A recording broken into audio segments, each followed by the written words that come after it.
O olhar vidrado, a respiração alterada, o semblante transformado em algo irreconhecível. Você já testemunhou um narcisista perdendo completamente o controle? Aquele momento revelador em que a máscara cuidadosamente construída desliza, expondo algo primitivo e aterrorizante que habita nas profundezas da psique humana. Carl Jung, em sua profunda compreensão do inconsciente coletivo, nos alertou sobre as sombras que todos carregamos. Mas no narcisista, estas sombras não são apenas obscuras, são verdadeiros demônios arquetípicos que emergem quando as defesas psíquicas desmoronam. O que testemunhamos nestes momentos não é apenas raiva ou frustração comum, mas sim a manifestação de forças inconscientes tão antigas quanto a própria humanidade. Padrões primordiais de comportamento que Jung identificou como potencialmente destrutivos quando não integrados conscientemente. Hoje, mergulharemos nas profundezas do inconsciente narcisista para revelar os 7 demônios arquetípicos que assumem o controle quando suas defesas psicológicas falham. Uma verdade tão perturbadora que poucos conseguem enfrentar, mas que pode finalmente libertá-lo do ciclo de manipulação e abuso que caracteriza relacionamentos com personalidades narcisistas. O primeiro demônio que emerge quando o narcisista perde o controle é o que Jung denominou como a sombra primordial, aquele aspecto da psique que contém tudo o que foi reprimido, negado e escondido do mundo exterior e, muitas vezes, da própria consciência do indivíduo. No funcionamento normal da personalidade, todos nós temos uma sombra, mas conseguimos integrá-la parcialmente à nossa consciência através do processo que Jung chamou de individuação. O narcisista, entretanto, construiu sua identidade inteira, rejeitando completamente estes aspectos sombrios, criando uma persona idealizada que é diametricamente oposta à sua verdadeira natureza interior. Quando esta sombra primordial emerge, o que testemunhamos não é apenas um lapso de controle emocional, mas uma verdadeira possessão psicológica. A linguagem corporal se transforma. Os olhos adquirem uma qualidade vazia e, ao mesmo tempo, intensa, como se algo antigo estivesse observando através deles. A voz pode mudar de timbre, tornando-se mais grave ou estridente. É como se uma entidade completamente diferente assumisse o controle, deixando todos ao redor congelados em uma mistura de fascínio horrorizado e medo primordial. Esta manifestação da sombra não é acidental nem superficial. Representa o colapso temporário da elaborada defesa psíquica que o narcisista construiu ao longo de toda a sua vida. Como Jung observou em seus estudos sobre a personalidade humana, quanto mais rígida e perfeita é a persona, a máscara social, mais violenta e perturbadora será a emergência da sombra quando as defesas finalmente cederem. É precisamente por isso que os narcisistas com imagens públicas mais impecáveis frequentemente protagonizam os colapsos mais chocantes. O que torna a manifestação da sombra primordial é que ela revela a verdadeira natureza do vazio interior, que o narcisista tenta desesperadamente esconder de si mesmo e dos outros.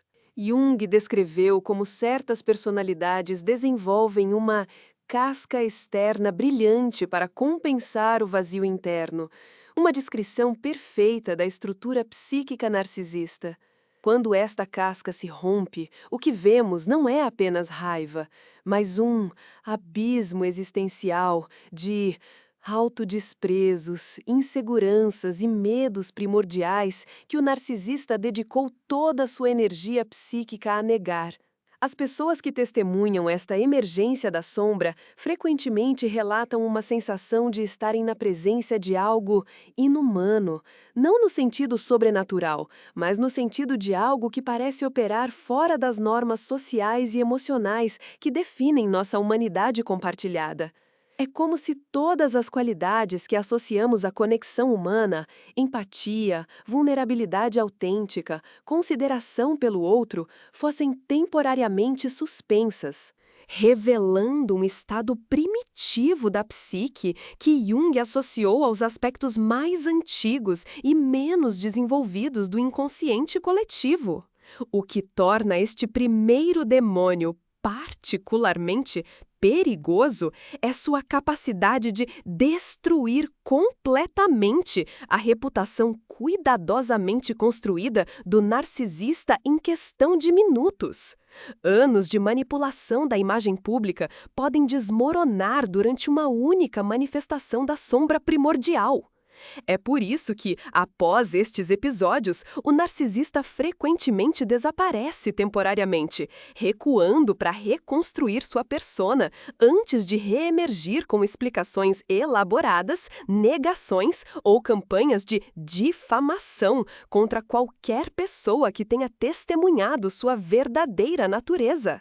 Para quem está em relacionamento com um narcisista, o primeiro encontro com esta sombra primordial geralmente marca um sério ponto decisivo, o momento em que a ilusão do parceiro idealizado se despedaça irrevogavelmente. Como Jung observou em seus escritos sobre relacionamentos, há certos momentos de revelação psicológica que não podem ser desfeitos.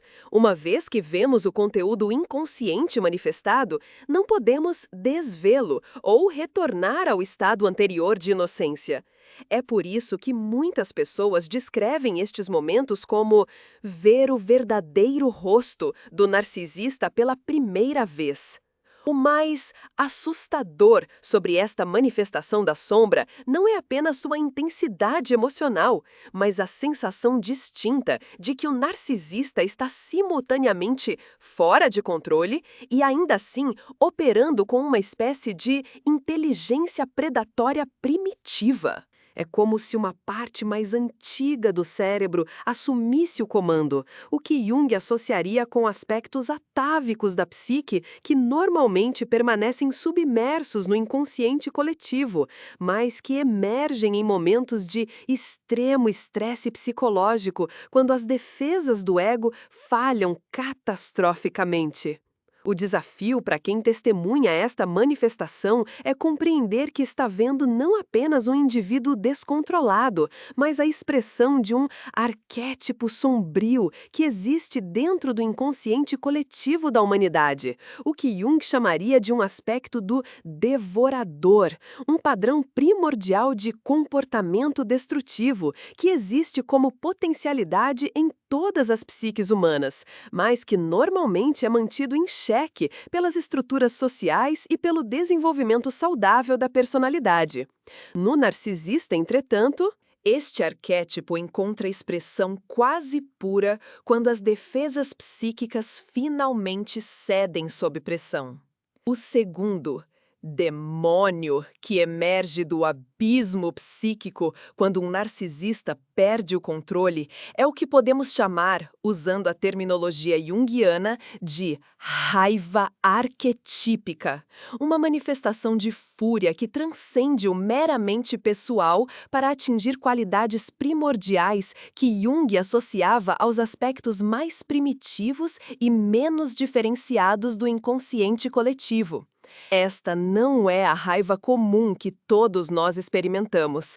É uma fúria antiga, quase mítica em sua intensidade, que parece conectada a padrões arquetípicos de destruição e caos que permeiam mitos e lendas em todas as culturas humanas. O que distingue esta raiva arquetípica de outras formas de expressão emocional é sua qualidade desproporcional e aparentemente infinita. Como Jung observou em seus estudos sobre as emoções humanas, quando uma emoção assume proporções arquetípicas, ela parece possuir uma fonte inesgotável de energia psíquica, como se estivesse conectada não apenas à história pessoal do indivíduo, mas a um reservatório primordial de experiência humana coletiva. No narcisista, esta raiva emerge quando ocorre o que Jung chamaria de ferimento narcisístico, uma ameaça à autoimagem grandiosa que sustenta toda a estrutura psíquica do indivíduo. O corpo inteiro do narcisista se transforma durante estes episódios. O rosto frequentemente fica vermelho ou, paradoxalmente, assustadoramente pálido. Os olhos parecem simultaneamente vazios e transbordantes de uma raiva tão antiga quanto a própria humanidade. A voz assume qualidades que testemunhas frequentemente descrevem como demoníacas. Não no sentido religioso tradicional, mas no sentido de algo que parece emanar de partes da psique tão profundas e antigas que parecem quase inumanas, o que Jung associaria aos aspectos mais primitivos do inconsciente coletivo. Esta raiva é particularmente perturbadora porque parece não ter limites naturais. Não existe proporcionalidade entre o suposto gatilho e a resposta emocional. Jung observou que quando um complexo psicológico profundamente enraizado é ativado, a resposta emocional não corresponde à situação atual, mas à totalidade da energia psíquica investida naquele complexo ao longo da vida do indivíduo. No caso do narcisista, o que estamos testemunhando não é apenas raiva por um incidente específico, mas a expressão explosiva de décadas de feridas narcísicas cuidadosamente escondidas e negadas. O mais assustador sobre este demônio da raiva arquetípica é que, durante sua manifestação, o narcisista parece temporariamente perder qualquer capacidade de empatia ou reconhecimento da humanidade do outro. Jung escreveu extensivamente sobre como certos estados emocionais extremos podem temporariamente obliterar a capacidade de reconhecer o outro como um ser humano completo, um fenômeno que ele observou em estados psicóticos e em momentos de possessão arquetípica. Durante estes episódios, é como se o narcisista visse as pessoas ao seu redor não como seres humanos, mas como meros objetos ou extensões de si mesmos que ousaram desafiar sua realidade psíquica preferida. As palavras que emergem durante estes episódios de raiva arquetípica frequentemente revelam verdades profundas que o narcisista normalmente mantém cuidadosamente escondidas. Como Jung observou em seu trabalho clínico, quando o inconsciente irrompe desta maneira, frequentemente traz à tona conteúdos que foram ativamente reprimidos.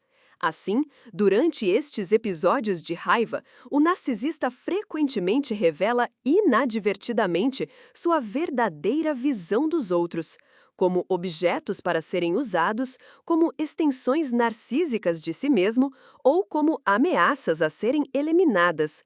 São momentos de terrível clareza onde o véu da manipulação é temporariamente levantado. O aspecto mais perturbador deste segundo demônio é o que Jung poderia chamar de sua autonomia psíquica, a sensação distinta de que a raiva assumiu vida própria e está controlando o narcisista, ao invés do contrário. Durante estes episódios, é comum o narcisista aparecer quase possuído, com movimentos corporais, expressões faciais e padrões de fala que parecem mecânicos ou artificiais, como se uma entidade separada estivesse operando através deles. Jung descreveria isto como um complexo autônomo, temporariamente assumindo o controle da personalidade consciente. Para aqueles que estão em relacionamentos com narcisistas, o encontro com este demônio da raiva arquetípica frequentemente provoca uma profunda resposta de medo primordial. Não é apenas o volume ou a intensidade da raiva que causa esta reação, mas o que Jung chamaria de ressonância arquetípica, o reconhecimento inconsciente de que estamos na presença de algo primordial e potencialmente destrutivo. É como se uma parte antiga de nosso cérebro, evolutivamente adaptada para detectar predadores, de repente soassem todos os alarmes possíveis. Após estes episódios de raiva arquetípica, ocorre frequentemente um fenômeno que Jung chamaria de enantiodromia, a tendência dos estados psicológicos extremos se transformarem em seus opostos. Assim, o narcisista frequentemente passa da raiva extrema para tentativas de reconciliação, manipulação através da culpa ou demonstrações exageradas de remorso. É crucial entender que esta transição não representa verdadeiro insight ou mudança, mas sim outra manifestação da instabilidade fundamental da estrutura psíquica narcisista que Jung associaria a uma falha no processo de individuação. O verdadeiro perigo deste demônio não é apenas o dano que pode causar no momento de sua manifestação, mas seu efeito erosivo sobre a saúde psicológica de qualquer pessoa regularmente exposta a ele. Jung escreveu extensivamente sobre como as energias psíquicas são contagiosas, como um estado emocional intenso em uma pessoa pode induzir estados correspondentes em outras. A exposição repetida à raiva arquetípica do narcisista pode gradualmente desestabilizar o senso de realidade da vítima e sua confiança em suas próprias percepções, levando ao que hoje chamamos de gaslighting, mas que Jung poderia descrever como uma forma de contaminação psíquica, onde a realidade interna distorcida do narcisista começa a sobrepor-se à percepção mais saudável da vítima. O terceiro demônio, que emerge quando o narcisista perde o controle, revela talvez o aspecto mais profundamente perturbador de sua psique, o que Jung chamaria de vazio existencial. Este não é um vazio comum ou uma simples sensação de tédio, mas um abismo primordial na estrutura psíquica que Jung associaria a uma falha fundamental no desenvolvimento da conexão com o self arquetípico. Quando as defesas do narcisista falham e este demônio emerge, o que testemunhamos não é apenas desespero, mas a manifestação do terror existencial mais profundo que um ser humano pode experimentar. O horror do não ser, da ausência de um núcleo autêntico de personalidade. Em seus escritos sobre o desenvolvimento psicológico, Jung enfatizou a importância crucial da formação de uma conexão saudável entre o ego consciente e o self arquetípico, o centro organizador do inconsciente coletivo que proporciona um senso de propósito, significado e continuidade à existência humana. No narcisista, esta conexão sada nunca se formou adequadamente, resultando em uma personalidade construída não ao redor de um núcleo autêntico, mas ao redor de uma imagem idealizada, o que Jung chamaria de falso self. Quando esta construção desmorona, o que emerge não é a vulnerabilidade comum, mas um terror primitivo face ao vazio interior. A manifestação deste vazio existencial frequentemente assume formas paradoxais e desconcertantes. Por um lado, pode haver uma explosão de autocomiseração tão intensa que parece teatral, que quase paródica em sua expressão, lágrimas que aparecem e desaparecem com rapidez impressionante, expressões de desespero que parecem ensaiadas.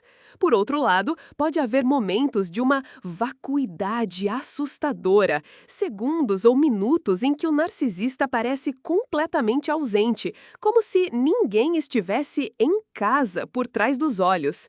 Jung descreveria isto como momentos em que a persona, máscara social, falhou, mas nenhuma personalidade autêntica existe para tomar seu lugar. Este terceiro demônio revela uma séria que Jung consideraria central para compreender a psicopatologia narcisista. O narcisismo patológico não é, em sua essência, um excesso de amor próprio, mas uma defesa desesperada contra a aniquilação psíquica. O que testemunhamos quando este demônio emerge é o terror primordial que o narcisista passa toda a sua vida fugindo. A sensação de que, no fundo, não existe um eu coerente ou contínuo, apenas um vazio aterrorizante onde deveria haver uma identidade estável. É o que Jung chamaria de fragmentação da psique, onde a continuidade do ser é temporariamente perdida. O comportamento que acompanha esta manifestação do vazio existencial frequentemente inclui tentativas frenéticas de restabelecer conexões com fontes externas de validação, ligações desesperadas para ex-parceiros, busca compulsiva por admiração em redes sociais ou tentativas repentinas de reafirmar controle sobre relacionamentos que estavam sendo negligenciados. Jung interpretaria isto como tentativas desesperadas de reconectar-se com objetos externos que servem como substitutos para o self autêntico ausente, uma forma de compensação psíquica por um vazio interior insuportável. Particularmente perturbador para testemunhas destes episódios é a qualidade camaleônica que frequentemente emerge. O narcisista pode rapidamente assumir diferentes personalidades, valores ou crenças em rápida sucessão, desesperadas buscando freneticamente qualquer identidade que possa preencher temporariamente o vazio. Jung descreveria isto como uma manifestação extrema do que ele chamou de complexos autônomos, subpersonalidades que existem no inconsciente e que podem temporariamente assumir o controle quando a estrutura do ego consciente falha. As pessoas que testemunham esta manifestação do vazio existencial frequentemente relatam uma sensação fearful, profundamente inquietante de estarem na presença de algo simultaneamente humano e não humano. Não no sentido sobrenatural, mas no sentido de perceberem instintivamente a ausência de um núcleo coerente de personalidade que normalmente define nossa experiência de outra pessoa como um ser humano completo.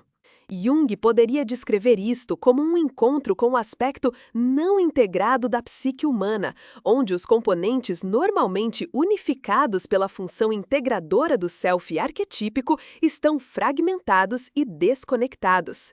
Durante estes episódios, o narcisista frequentemente exibe o que Jung chamaria de enantiodromia extrema.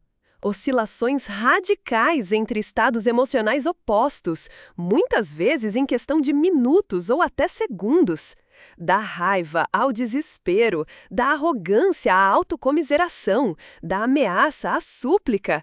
Estas transições ocorrem com uma rapidez desconcertante, que reflete a ausência de uma estrutura psíquica estável, capaz de integrar experiências emocionais contraditórias. É como testemunhar uma personalidade em completa desintegração, revelando o caos que existe sob a fachada cuidadosamente mantida. O aspecto mais perigoso deste demônio do vazio existencial é seu potencial para levar a comportamentos genuinamente autodestrutivos ou violentos. Jung observou que, quando confrontados com o terror do não ser psíquico, alguns indivíduos recorrem a atos extremos como forma de sentir algo, qualquer coisa, no lugar do vazio insuportável. É nestes momentos que o narcisista pode fazer desperadas de suicídio, engajar-se em comportamentos de alto risco ou direcionar violência contra aqueles percebidos como responsáveis por expor seu vazio interior. Para quem está em relacionamento com um narcisista, o encontro com este vazio existencial frequentemente provoca uma resposta emocional complexa e confusa, uma mistura de medo, repulsa e, paradoxalmente, compaixão.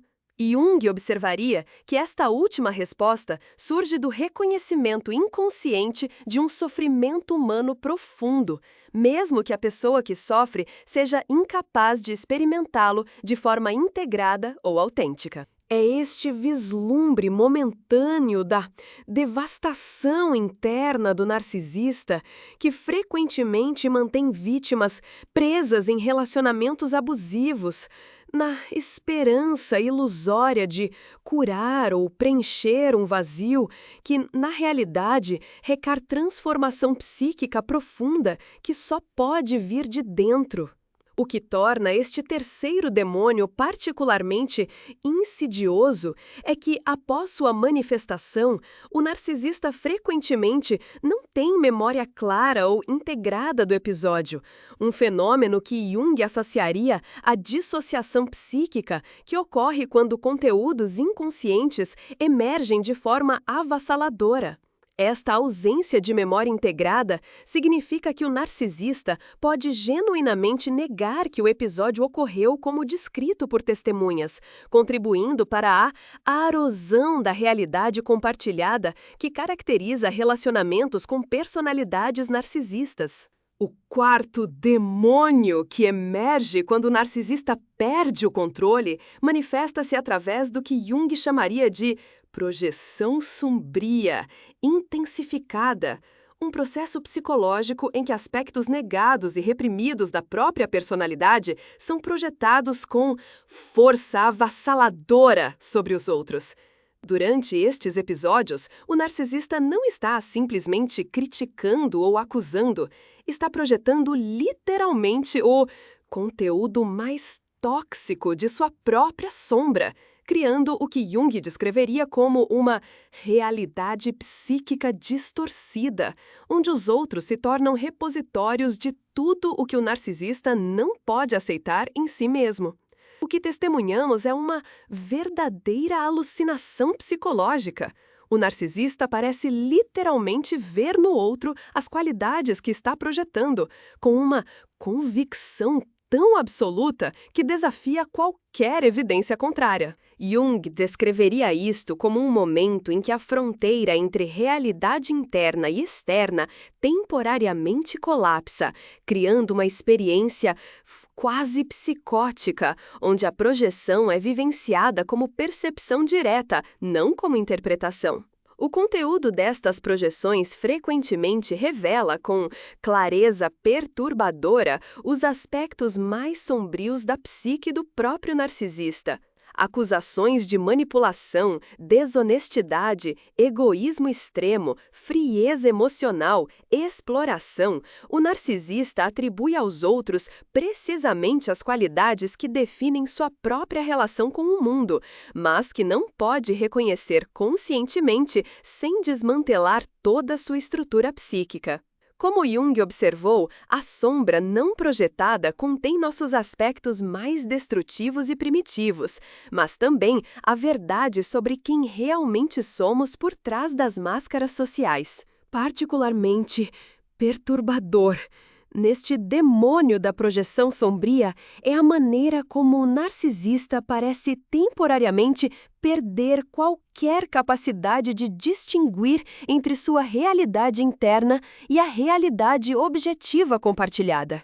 Jung descreveria isto como um momento de inflação psíquica, onde o ego do narcisista temporariamente se identifica com poderes arquetípicos, concedendo-lhe a sensação de ser o árbitro final da realidade. Durante estes episódios, qualquer tentativa de oferecer uma perspectiva alternativa é vivenciada como um ataque existencial, provocando respostas de raiva extrema ou desprezo absoluto. O processo de projeção durante estes episódios frequentemente assume uma qualidade quase hipnótica. O narcisista parece entrar em um estado alterado, onde seu discurso se torna simultaneamente mais fluente e mais desconectado da realidade. As acusações fluem com uma convicção absoluta, frequentemente em um fluxo ininterrupto que não permite resposta ou reflexão. Jung poderia descrever isto como um momento em que um complexo autônomo assumiu completamente o controle da personalidade consciente, falando através do indivíduo com a força de conteúdos inconscientes não integrados. Para quem está recebendo esta projeção, a experiência é frequentemente descrita como desorientadora e psicologicamente violenta. Não é apenas a injustiça das acusações que causa este impacto, mas a sensação perturbadora de estar sendo usado como um recipiente para conteúdos psíquicos tóxicos que não lhe pertencem. Jung descreveria isto como uma forma de contaminação psíquica, onde energias psíquicas não processadas são transferidas de uma pessoa para outra, criando confusão e sofrimento psicológico. O aspecto mais insidioso deste demônio é que, mesmo após o episódio de projeção intensa, o narcisista frequentemente mantém uma versão editada do evento em sua memória, uma versão que preserva as acusações feitas aos outros enquanto apaga completamente a natureza irracional e projetiva do episódio. Jung associaria isto ao que chamamos hoje de edição de memória, onde eventos são inconscientemente reescritos para manter a integridade da autoimagem preferida, criando uma narrativa distorcida que se torna a verdade para o narcisista. Este processo de distorção da realidade compartilhada através da projeção e subsequente reescrita da memória é particularmente destrutivo para os relacionamentos, pois gradualmente erode a possibilidade de qualquer entendimento mútuo baseado em fatos compartilhados.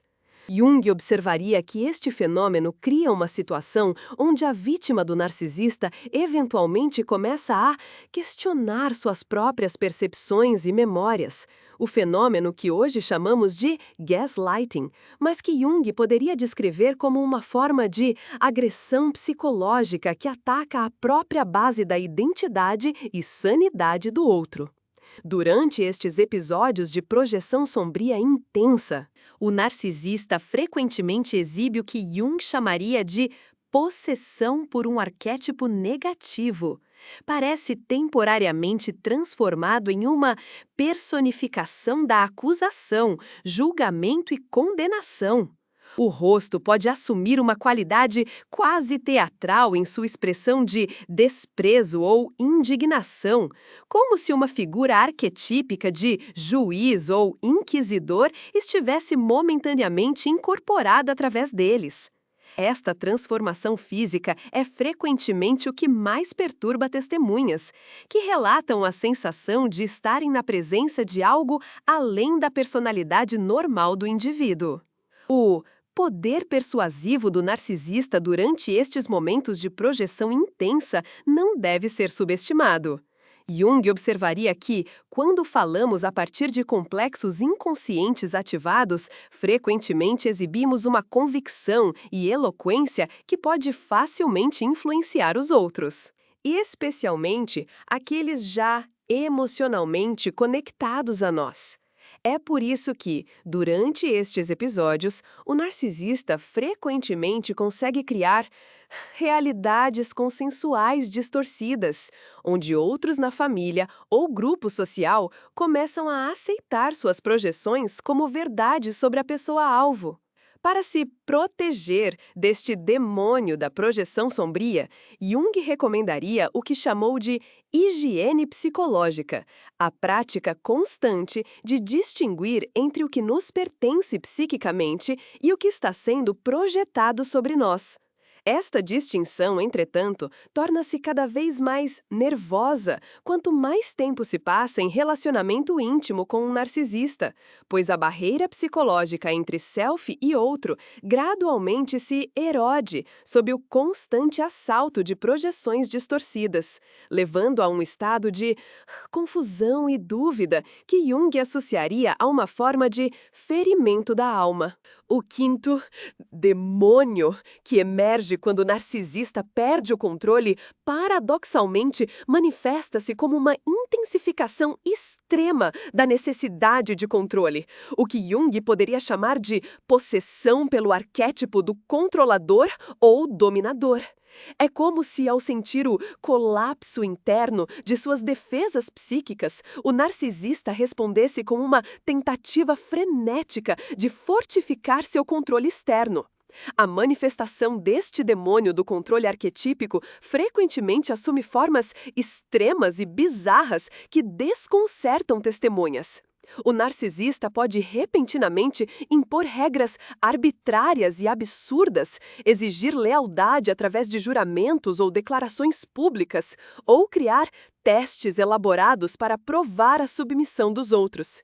Jung observaria que estas não são apenas táticas manipulativas, mas expressões de um estado psicológico onde o indivíduo está identificado com o arquétipo do poder em sua forma mais primitiva e indiferenciada. Uma energia psíquica que Jung associaria aos aspectos mais antigos e menos desenvolvidos do inconsciente coletivo.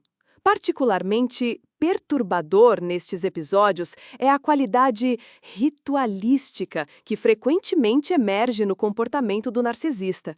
Os gestos tornam-se exagerados e teatrais. A linguagem assume qualidades quase religiosas em sua intensidade e tom de absoluto.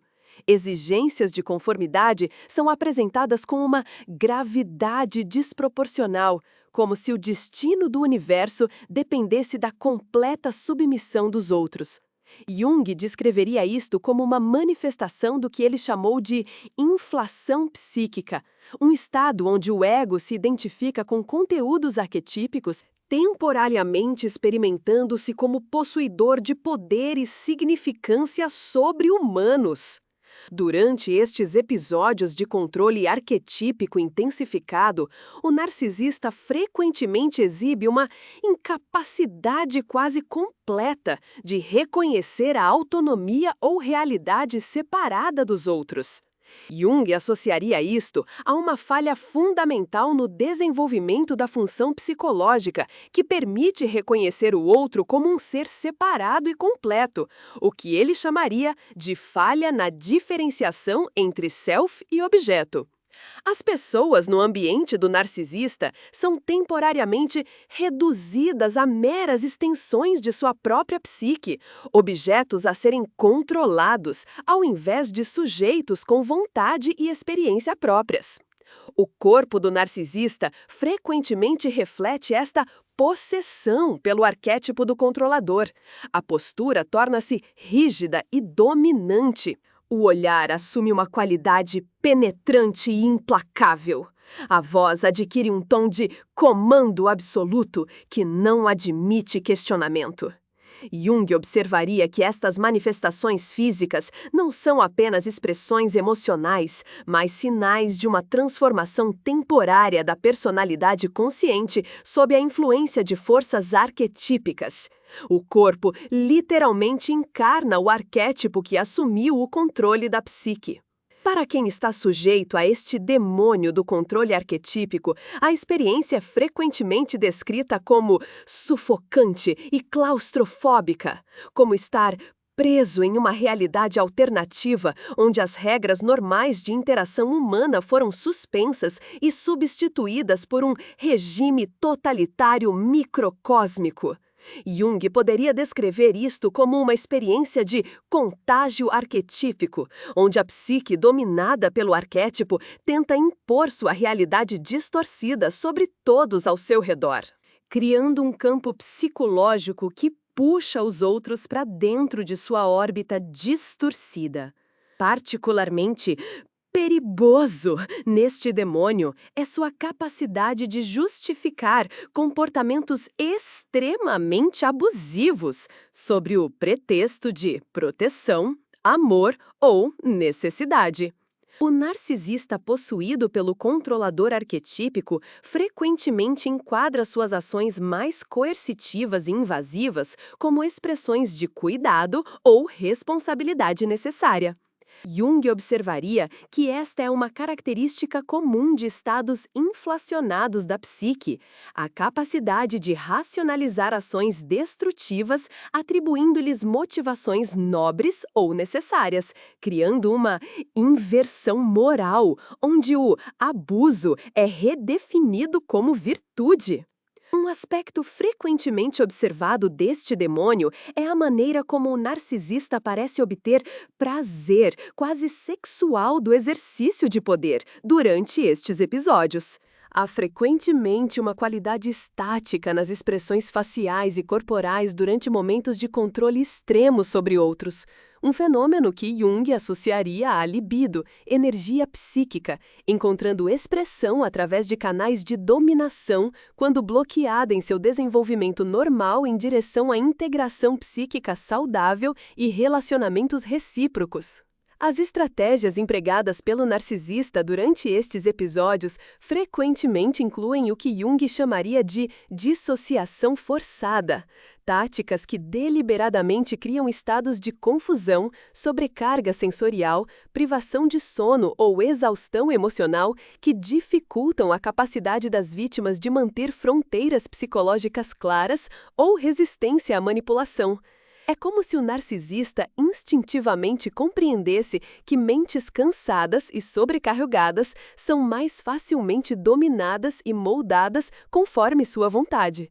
Para pessoas que testemunharam manifestações extremas deste demônio do controle arquetípico, permanece frequentemente uma impressão indelével, uma memória visceral de terem estado na presença de algo que transcende a mera disfunção de personalidade para entrar no reino do que Jung chamaria de possessão arquetípica. Esta memória frequentemente serve como um ponto de clareza em meio à confusão e distorção da realidade que caracteriza relacionamentos com narcisistas, um momento em que a verdadeira natureza da dinâmica se revelou com clareza inegável.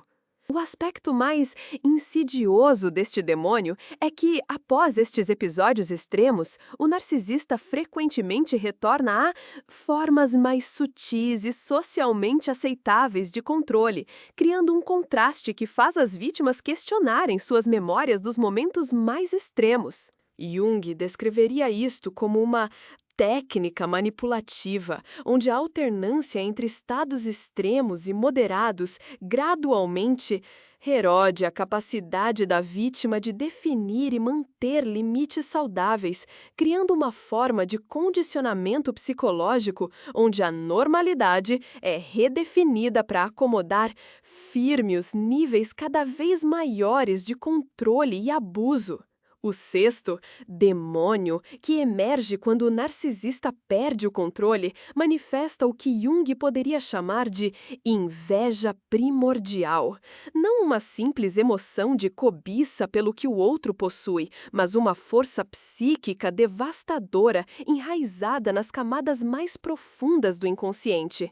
Esta não é a inveja comum que todos experimentamos ocasionalmente, é uma misteriosa emoção arquetípica tão antiga quanto a humanidade, que Jung associaria aos aspectos mais primitivos e indiferenciados da psique, onde a separação entre self e outro ainda não está plenamente estabelecida. Quando este demônio emerge, o que testemunhamos não é apenas descontentamento com as posses ou qualidades dos outros, mas uma raiva existencial contra a própria realidade separada e independente do outro. Jung observaria que esta forma primordial de inveja surge de uma falha fundamental no desenvolvimento psicológico inicial, a incapacidade de completar o que ele chamaria de separação primária entre self e objeto, resultando em uma estrutura psíquica onde a individualidade e sucesso dos outros são experimentados não apenas como desejáveis, mas como literalmente roubados do self.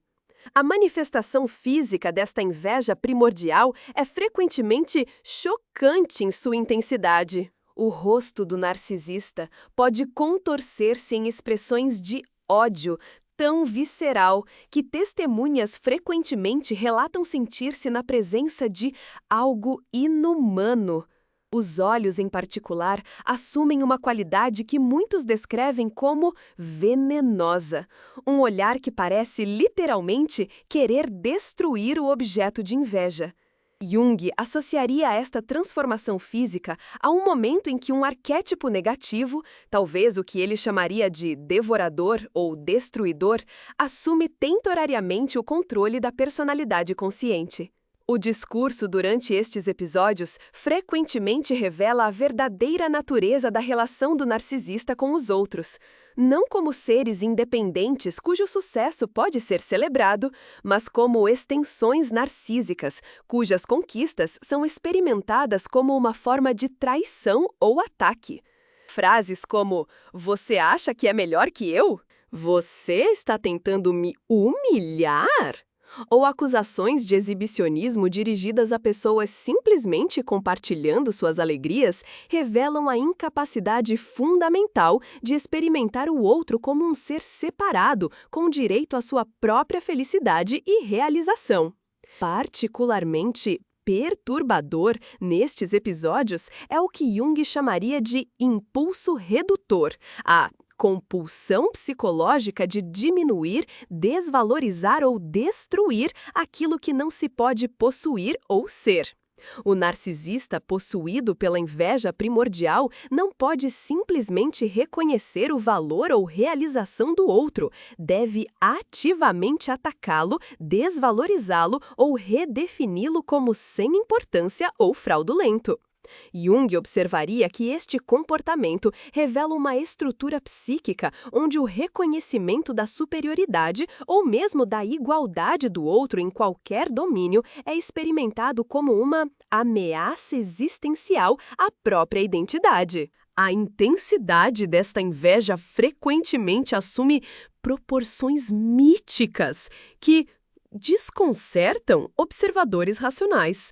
O narcisista pode dedicar quantidades extraordinárias de energia psíquica para diminuir conquistas que objetivamente não afetam sua vida de forma alguma, ou para sabotar relacionamentos e oportunidades de pessoas próximas que ousaram florescer independentemente. Jung associaria esta desproporcionalidade à qualidade arquetípica da emoção. Não é apenas inveja de algo específico, mas uma raiva primordial contra a própria separação e individualidade que define a existência humana madura. Para quem é alvo desta inveja primordial, a experiência é frequentemente descrita como confusa e desorientadora, particularmente quando vem de alguém que supostamente deveria celebrar seu sucesso, como um pai, parceiro romântico ou amigo próximo. Jung observaria que esta confusão surge do conflito entre a expectativa social de apoio mútuo e a realidade de estar na presença de uma psique que experimenta fundamentalmente o sucesso do outro como uma forma de diminuição pessoal, uma inversão da dinâmica relacional saudável que deixa a vítima questionando sua própria percepção da realidade. O aspecto mais insidioso deste demônio é sua capacidade de se camuflar sob disfarces socialmente aceitáveis, preocupação, proteção, realismo pragmático ou até mesmo orientação bem-intencionada.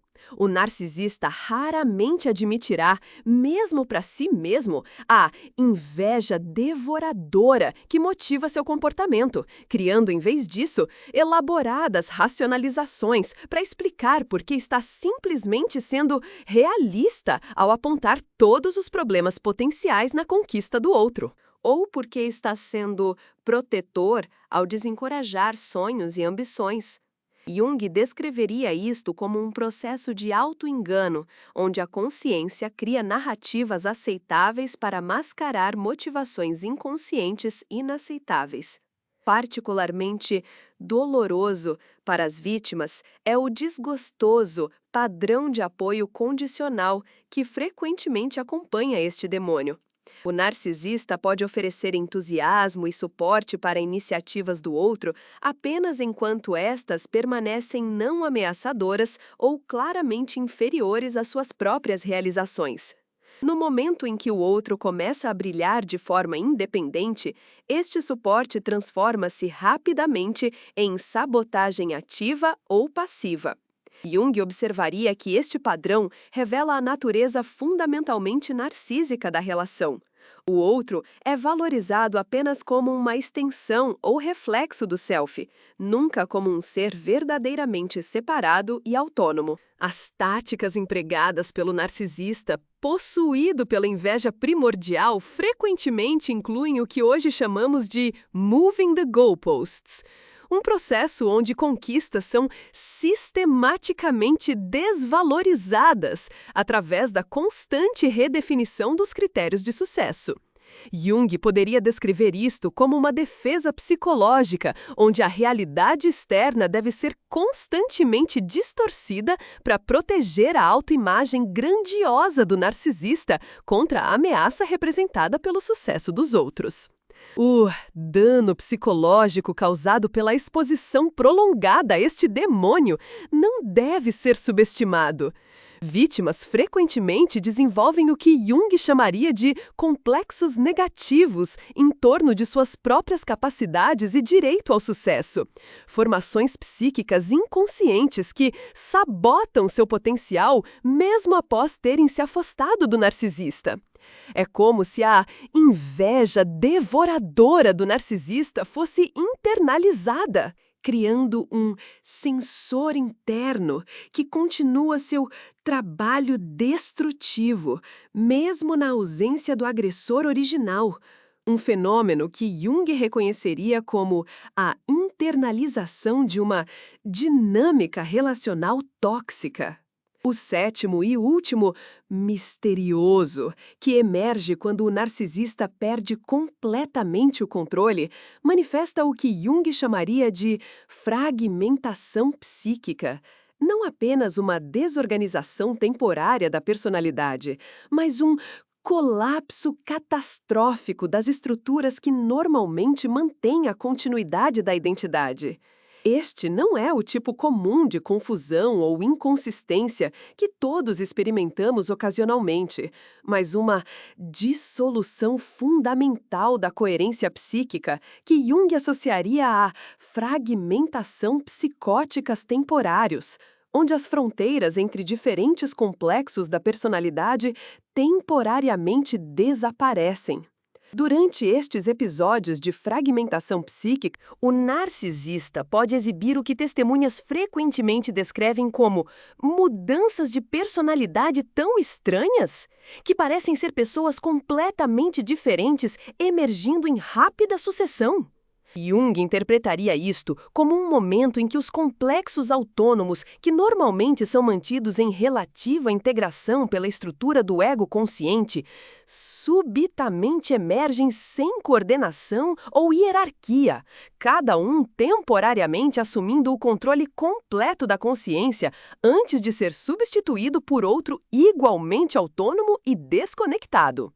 O aspecto mais perturbador desta manifestação é o que Jung chamaria de perda da função de síntese. A capacidade fundamental da psique saudável de integrar experiências contraditórias em uma narrativa coerente. Durante estes episódios, o narcisista pode fazer declarações completamente contraditórias em rápida sucessão sem qualquer reconhecimento da inconsistência, ou expressar emoções radicalmente opostas sem qualquer transição perceptível ou consciência da mudança. É como se a função psíquica que normalmente cria continuidade e coerência na experiência humana temporariamente desaparecesse. Fisicamente, estes episódios frequentemente manifestam-se através do que Jung poderia chamar de desencarnação parcial, momentos em que o narcisista parece temporariamente desconectado de seu próprio corpo. Os movimentos podem tornar-se mecânicos ou estranhamente fluidos. A voz pode mudar drasticamente em tom, ritmo ou até sotaque. As expressões faciais podem alternar entre estados emocionais extremos, sem as transições normais que caracterizam a expressão emocional humana integrada. É como se diferentes partes da personalidade estivessem temporariamente habitando o mesmo corpo sem qualquer comunicação entre si. Para quem testemunha esta manifestação, a experiência é frequentemente descrita como profundamente inquietante e desorientadora, como estar na presença de algo que desafia nossas suposições mais básicas sobre a continuidade e coerência da personalidade humana. Jung observaria que esta resposta surge do reconhecimento instintivo de uma verdade perturbadora sobre a natureza da psique humana, que a unidade e continuidade que normalmente experimentamos como nosso self é, em última análise, uma construção frágil que pode desintegrar-se sob pressão psicológica extrema. Durante estes episódios, o discurso do narcisista frequentemente assume qualidades que Jung associaria a estados psicóticos temporários, saltos associativos ilógicos, neologismos, palavras inventadas. Frases fragmentadas que começam com uma ideia e terminam com outra completamente desconectada, ou declarações grandiosas que desafiam a realidade consensual. Não é apenas confusão ou divagação, mas uma manifestação de processos de pensamento primário que Jung associaria às camadas mais profundas e primitivas do inconsciente coletivo, temporariamente irrompendo da consciência sem a mediação das estruturas psíquicas mais desenvolvidas. Particularmente perturbador neste demônio da fragmentação psíquica é a maneira como o narcisista pode rapidamente alternar entre estados de vulnerabilidade extrema e crueldade calculista, como se duas personalidades completamente diferentes estivessem lutando pelo controle da consciência. Jung interpretaria isto como uma manifestação extrema da fragmentação interna que caracteriza a estrutura psíquica narcisista, onde diferentes aspectos da personalidade permanecem desconectados e não integrados, emergindo sequencialmente em vez de serem sintetizados em uma personalidade coesa. Para aqueles em relacionamentos íntimos com narcisistas, o encontro com este demônio da fragmentação psíquica frequentemente marca um sério ponto sem retorno. O momento em que a ilusão de estar em relacionamento com uma personalidade coerente e contínua finalmente se desfaz completamente. Jung observaria que este reconhecimento, embora profundamente perturbador, pode também representar o início de uma compreensão mais verdadeira da natureza do transtorno narcisista e, consequentemente, o primeiro passo em direção à perturbada libertação psicológica da sua influência destrutiva. O aspecto mais perigoso deste demônio é o potencial para comportamentos verdadeiramente imprevisíveis e potencialmente perigosos. Quando a função integradora da psique temporariamente falha, as inibições e controles normais que regulam o comportamento humano podem também desaparecer, permitindo ações que o narcisista normalmente consideraria inaceitáveis ou fora de caráter. Jung alertaria que é durante estes episódios de fragmentação extrema que o risco de violência ou autoagressão aumenta significativamente, quando complexos primitivos e destrutivos podem temporariamente assumir controle completo do comportamento. Após estes episódios de fragmentação psíquica, ocorre frequentemente o que Jung chamaria de amnésia dissociativa parcial. O narcisista pode não ter memória completa ou integrada do que ocorreu, ou pode lembrar apenas fragmentos desconexos que são então reconstruídos em uma narrativa mais aceitável para o ego consciente. Esta reconstrução não é mentira deliberada, mas um processo inconsciente de autoproteção psíquica que Jung associaria à necessidade fundamental do ego de manter uma ilusão de continuidade e controle, mesmo face à evidência contrária.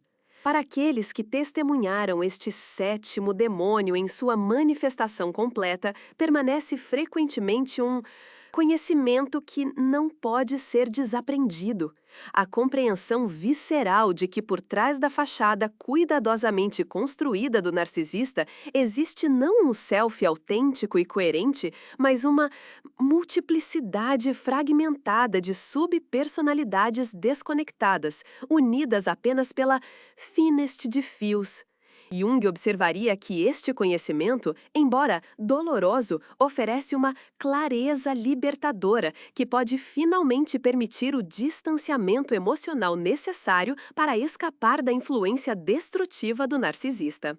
Ao chegarmos ao fim desta jornada pelas profundezas da psique narcisista, emergimos com uma compreensão transformadora, que transcende o conhecimento superficial geralmente apresentado sobre este tema. Os 7 demônios arquetípicos que testemunhamos, a sombra primordial, a raiva arquetípica, o vazio existencial, a projeção sombria, o controle arquetípico, a inveja primordial e a fragmentação psíquica, não são apenas comportamentos problemáticos, mas manifestações de forças psíquicas primordiais que Carl Jung nos alertou existirem nas camadas mais profundas do inconsciente coletivo. Quando compreendemos o narcisista através desta lente junguiana, vemos não apenas um indivíduo difícil, mas uma psique fundamentalmente fragmentada, onde o processo vital de individuação falhou, deixando em seu lugar um vazio existencial, cercado por defesas elaboradas. Esta compreensão profunda nos oferece algo infinitamente mais valioso que simples técnicas de lidar com comportamentos narcisistas. Nos oferece clareza existencial. O que antes parecia incompreensível, as mudanças repentinas de personalidade, a crueldade aparentemente sem motivo, a incapacidade de empatia genuína, agora revela-se como manifestações de uma estrutura psíquica fundamentalmente diferente da personalidade integrada. Como Jung nos ensinou, o verdadeiro conhecimento psicológico não vem de categorizar ou julgar, mas de compreender as forças primordiais que moldam o comportamento humano desde as profundezas do inconsciente.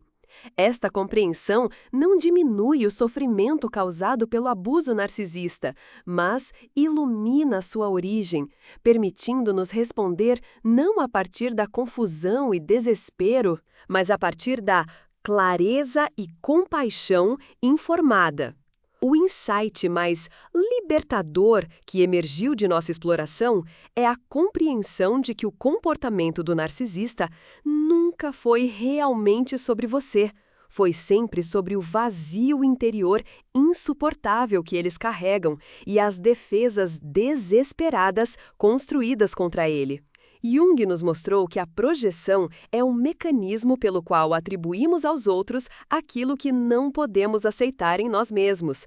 E o narcisista projeta constantemente seu próprio vazio, inadequação e raiva sobre aqueles ao seu redor.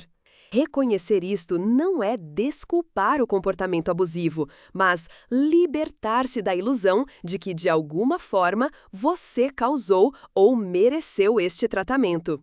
Como Jung escreveu, o encontro com o self é o encontro com nossas próprias profundezas, e o narcisista, incapaz de enfrentar suas próprias profundezas, transforma os outros em telas para a projeção de seu próprio terror existencial.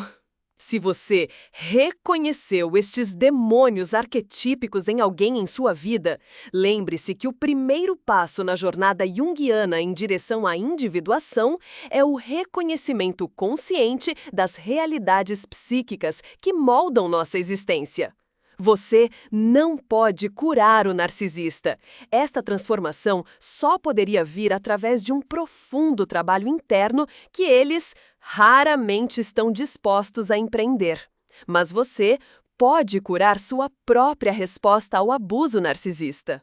Jung nos ensinou que a verdadeira transformação psicológica começa quando paramos de lutar contra a realidade como ela é e começamos o trabalho interior de integrar nossas experiências, mesmo as mais dolorosas, em uma narrativa coerente que serve ao nosso crescimento e individuação.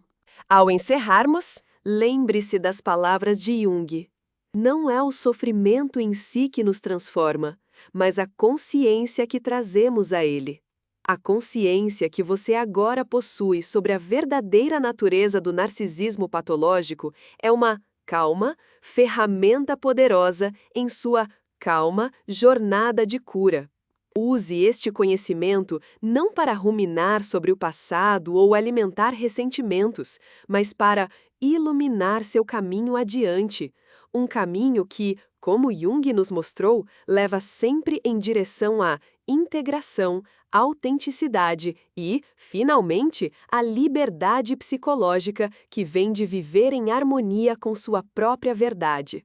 Se este vídeo trouxe clareza para sua experiência, ajudou a iluminar padrões que você vinha tentando compreender, ou simplesmente lhe deu a sensação de não estar sozinho em sua jornada, considere compartilhá-lo com outros que possam estar buscando a mesma compreensão.